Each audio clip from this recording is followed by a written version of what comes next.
असाउद्दीन ओवैसी जी। Speaker sir, आपका बेहद शुक्रिया कि कल शाम में आपने फ़ोन करके मेरी खैरियत और मुझसे दरियाफ्त किया कि क्या हुआ, और आपने मुझे बताया कि आपने फ़ौरन पुलिस के आला अहदेदारों से बातचीत भी की। मैं आपका बेहद शुक्रिया अदा करता हूं कि आपने अपनी संवैधानिक जिम्मेदारी को एक रुकने पार्लिमान की जान पर जब कातिलाना हमला किया गया टोल गेट पर, आपने उस बात की। मैं आपका शुक्रिया अदा करता हूं। स्पीकर साहब, मैं मुख्तसर से यहाँ पर ये बात कहना चाहूँगा कि मुख्तलिफ सियासी पार्टियाँ मुख्तलिफ प्रदेश में इख्तिदार पर हैं। ये बात आप तमाम को मैं गोशेगुजार कर रहा हूँ कि आखिर ये कौन लोग हैं जो गोली पर भरोसा करते हैं, बैलेट पर नहीं करते। आखिर ये कौन लोग हैं जो इतना रेडिकलाइज हो चुके हैं कि इनको इस संविधान पर एतमाद नहीं रहा, उनको अंबेडकर के बनाए हुए संविधान के खिलाफ हैं, जो इतनी नफरत पैदा करते हैं। आखिर ये कौन लोग हैं? मैं इसको सियासी गुफ्तगू नहीं करूंगा, ये सबके लिए छोड़ रहा हूं, क्योंकि जहां तक मुझे मालूम कि मैं 2 मरतबा का विधायक हूं, 4 मरतबा का सांसद हूं, और अगर इस तरह से अगर राजनीति आगे बढ़ेगी कि टोल गेट पर गाड़ी रुकती है और 4 राउंड गोलियां चलाई जाती हैं, आखिर इन नौजवानों को ये कैसे रेडिकलाइज हुए? और मैं सरकार से पूछना चाहता हूं कि क्या उन्होंने ये रेडिकलाइजेशन सैयद कुतुब की किताब पढ़कर रेडिकलाइज हुए, अब्दुल्ला अजाम की किताब पढ़कर रेडिकलाइज हुए, या अयमन अल ज़ोहरी की किताब पढ़कर रेडिकलाइज हुए?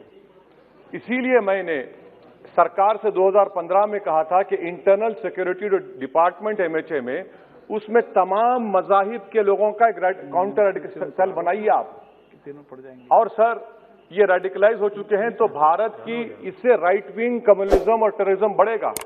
मैं आपसे अपील कर रहा हूं कि जो गलती NDA 1 में की थी, आप वही करने जा रहे हैं।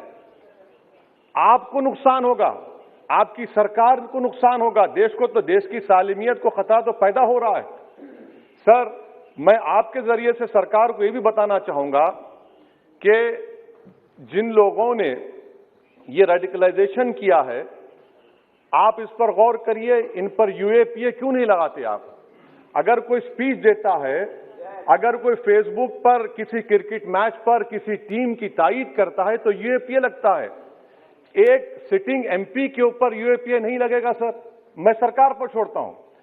सर, चौथी बात यह है कि रेडिकलाइजेशन की जब बात होती है, हमने यहां पर एक कांग्रेस के बड़े नेता से सुना कि 2 भारत हैं दौलत के एतबार से। नहीं सर, भारत की दौलत मोहब्बत है। भारत की दौलत पैसों की दौलत नहीं है, भारत की दौलत मोहब्बत है।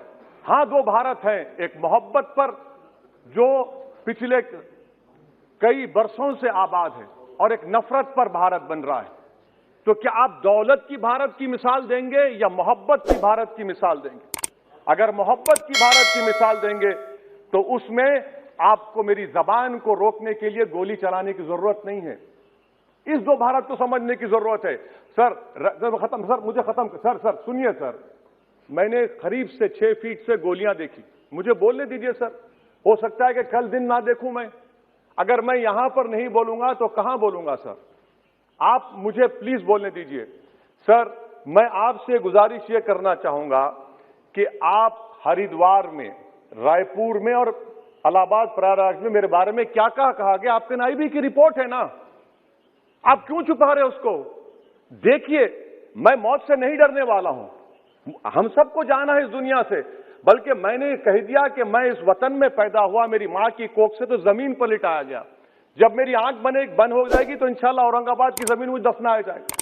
मगर मैं आपसे अपील करना चाह रहा हूं सरकार से सर, कि जो कुछ बातें की गई हैं उसको देखिए। मैं Z कैटेगरी सिक्योरिटी नहीं चाहिए मुझे, मैं हरगिज नहीं चाहिए मुझे। मैं 94 से पॉलिटिक्स में हूं, मैं आजाद जिंदगी गुजारना चाहता हूं। मैं घुटन के साथ जिंदा नहीं रह सकता इस दुनिया में।